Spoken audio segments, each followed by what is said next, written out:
All right, we got thoughts flying left and right. Let's recenter where we're at. John, you're annoyed at how fixated people are on mobility when it comes to the quarterback position and what we have here in Detroit. Yeah, every time there is a bad play, every time Goff gives up a sack or we lose a game, we get the calls. Well, Goff can't win because he's not mobile. And I push back on that, and I just want to simply know, yes, that is a great trait for a quarterback to have. Ours doesn't have that. So where is that on the list of traits that you want for your quarterback? Because Goff is accurate. I thought we solved this riddle already. You're good enough for Detroit. And now it feels like we're doing like a take-backsies. Like, no, we paid the guy $50 million. He hasn't changed. Oh, the line in front of him has changed. Right. He isn't letting us down. They're letting him down. Right, and so I just want to go through the exercise of, because when he signed the contract, he said, people said, I can't believe you're going to pay this guy $50+ million a year and he can't move. Larry and Clio has his ranking. You asked for this. Yeah. Where does mobility rank on the traits you want in your quarterback? Because it'll help prove your point. He puts smart number 1. Okay. That's a decision-making number 1. Accurate number 2. Arm strength number 3. Mobility's 4. Okay. I think Goff checks the first 2 boxes, smart and accurate. Arm strength, maybe not elite, and mobility, certainly not elite. The first 2, though, are the prereqs that you can win with. If you have arm strength, if you have arm talent, arm strength, and mobility, well, then you're Josh Allen, and you can cut corners in how you build your roster. Mm-hmm. Detroit doesn't have Josh Allen. They can't cut corners in how they build their roster. Yeah. And I think people are realizing the offensive line right now feels like they cut corners.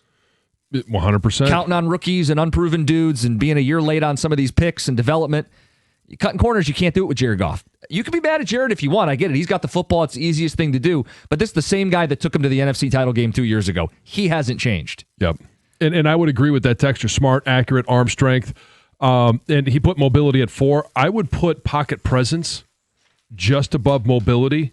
And the difference being? The difference being, okay, no one's going to sit there and say that Goff has good mobility, but I do think he has a good presence in the pocket so that it's 2 steps to the right, I get rid of the ball. It's 2 steps to the left, or maybe I bump back, or I step up in the pocket.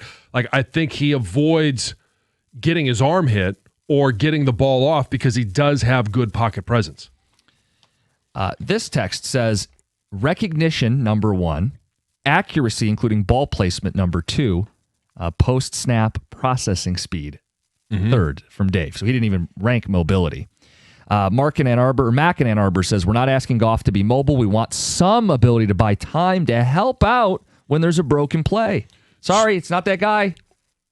Right. Sorry, guys, it's not that guy. I would also put pocket presence as buying time. You may not buy as much time as Mahomes or Allen or Hurts, but you're buying time. Stafford and Burrow played in the same Super Bowl. You don't need a mobile quarterback. Guys, we know Stafford's not mobile. He's having an MVP caliber season. I think the number 1 trait is the ability to make good decisions on the fly. Know when to throw it away, save a sack, step up in the pocket, avoid a rush, know when a receiver who's maybe not your first option is going to break open. It all comes down to that. Mm-hmm. McVay is smarter than all you clowns and Lions ownership. McVay got rid of Goff for a reason. You still haven't won with him and never will. Those are the guys that annoy you. Yeah. Let's get to Drew in Roseville.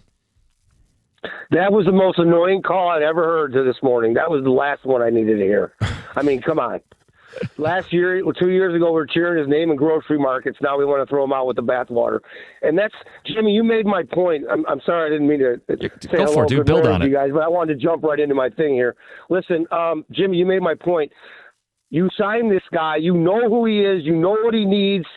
And what'd you do? What'd you do? Yeah. You knew Ragnow was going to he's been on the retirement list for the last 3 years. They should have drafted his heir apparent 2 years ago. They knew that Zeitler was leaving. They should have made sure and got out there and got somebody. Here's the trade deadline. They still didn't do anything. I don't know what our GMs are doing. I don't know what his thoughts are. Because now the team is crumbling in front of us because the line can't hold up. And now they're going to blame Goff? I mean, this is crazy.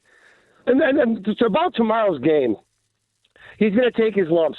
Just don't lose the ball, okay? He's going to get sacked a couple times. We just can't turn the ball over tomorrow, and we'll have a real chance to win because I don't trust Green Bay at all. Well, I think a great example of the two quarterbacks. Happy Thanksgiving, Drew. I think a great example, and we're going to talk more about the game at 9 o'clock. Great example is the two quarterbacks. I think Goff is the better of the two. Yeah. He's the lesser in terms of mobility, but he makes way better decisions. If you've ever watched Jordan Love play like a game or a series of games, off his back foot, double coverage, throws you don't need to make at critical junctures of the game, and that's with him buying the time. Yeah. His mobility simply buys him the time to make another bad decision where Goff has his limitations, but he's better than Love. And I think how the teams handle the pressure is going to decide the game. And look, Goff may be the better quarterback, but if he's pressured all day, they're not going to win tomorrow. I agree. Yeah. Let's get to Jeff. You're on 97.1. Morning, guys. Go Blue. Go Blue. I haven't heard a word that I think really encapsulates the notion of mobility and pocket presence. It's elusiveness. I mean, classic example of defining it. I'm a Michigan guy. Underwood is mobility. Brian Griese was elusive. And it's a combination of pocket presence, being able to sidestep a blitzer, being able to just make yourself so you're in a position to deliver a strong, accurate pass, that it's a good decision. But elusiveness is the term, and it buys you time. And I think that's the dichotomy. And in that case, I have elusiveness as my number 2 factor, besides accuracy and strength. Okay. So that's all I got, guys. Thanks, Jeff. Mm-hmm. Yeah. Elusiveness. Is Goff elusive enough? I don't think he is. But again, it's like I think fourth or fifth on the list of qualities. Right, you're starting to talk about elusive. You do throw in pocket presence and his ability to move around in the pocket. So with elusiveness, too, comes footwork. I don't think Jared Goff has top-line footwork. I think he looks very clumsy when he's trying to have pocket presence. I think that's what that's why he's not Brady, Manning, these guys that have. I think it's why he's not Stafford for sure. Right, but it doesn't mean you can't win with him. Oh, you can, yeah, but he needs a little more help than those guys. He does, and that's not a secret. I think maybe that's what that irks me about this is this didn't just start a month ago or 2 months ago. Right. This was the book on him 4 years ago. Well, when he was drafted. Well, yeah, you can go back to his draft, but when we acquired him, he was a rattled shell of a quarterback because he was hit a lot at the end of his time in L.A. And early in Detroit, there were uncomfortable conversations about his future because he was pressured and rattled. And only once the line solidified did he evolve his game and get a little breathing room. Yep. There it is. You see the guy that can win playoff games. Yep. That's not new. And nobody knew it more than the GM that acquired him and had it in his plans for him not to be a bridge quarterback. But now we're sitting in a fork in a road with this offensive line where the GM's gross negligence of fixing that offensive line ahead of time is causing this conversation. Yep. Few more responses on text. Football IQ, 100% the number one thing. How to read a defense pre-snap, and then accuracy. Third is leadership. Well, Goff would be 1, 2, and 3 on all those. That's John's point, is the things you wish he was better at are low priorities. Further down the list, yeah. I'm with Jansen. Sick of hearing the Goff stuff. The line can't protect him. When he's protected, he's a good quarterback. Curtis in Westland. John, where would you rank durability?